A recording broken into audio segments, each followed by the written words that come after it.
La saison télé est bien entamée. Je vous avais donné mes conseils, mais maintenant, je peux vous dire ce qui mérite d'avoir votre attention dans la grille horaire. On lance ça. Mise à jour. Ah, voilà. À Radio-Canada, le nouveau projet de Luc Dionne, Dumas. Toutes les intrigues pas assez fortes pour faire District 31 sont ramassées dans un 44 minutes de Gilda Roy pas content. Ne ratez pas Marilyn Jonca, qui joue une humoriste, qui joue une enquêtrice. Silence on joue, un classique qui demeure. Hein? Vous trouvez ça compliqué, expliquer c'est quoi une charade? Ben, Patrice Lécuyer aussi. Mais c'est une belle occasion de voir Alex Perron.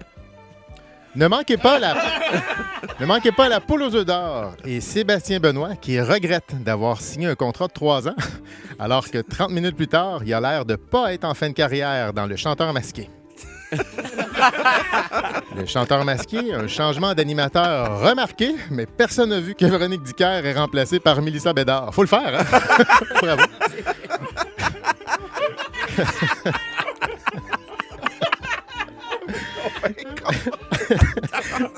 Quand même, on arrive. Quel talent, à nouveau. Manquez pas 1 heure complète de Rachid qui essaie de nous convaincre qu'il est vraiment plus une marde et Serge Denoncourt qui fait tout le contraire. La facture à Radio-Canada vous rappelle qu'un solage avec de la pyrite, c'est souvent ce qu'achètent les vieux monsieur dans le coin de Malartic. Et que d'acheter une terre agricole à un gars qui fait du porte-à-porte, c'est risqué. Marco Lachance avec Michel Charette. C'est l'histoire d'une équipe télé qui aurait bien aimé ça qu'on regarde autre chose que la maudite perruque à Michel Charette qui vole le show. Mais oui. Sans génie à Radio-Canada, des adolescents démontrent à chaque semaine que Danick a des croûtes à manger et des livres à lire. L'émission On va se le dire avec Sébastien Diaz. On aborde tous les sujets chauds de l'actualité et on les rend ennuyants. C'est l'équivalent de l'autoroute 20 entre Saint-Hyacinthe et Val-Alain. Le défi, c'est de ne pas fermer les yeux trop longtemps. Au suivant, un quiz animé par Stéphane Bellavance, dont le jeu final consiste à donner que des mauvaises réponses. Ah, Danick, il y a de l'espoir. La guerre du web. Des artistes se montrent des vidéos YouTube.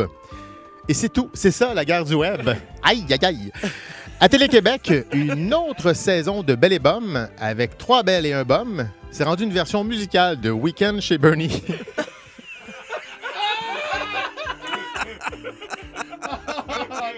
Aïe, aïe, aïe. En direct de l'univers, une émission touchante qui permet à Véronique Claveau de payer le loyer et à la sœur de Marie-Ève Janvier de montrer à quoi ça ressemblerait une Marie-Ève Janvier pas à l'aise devant une caméra.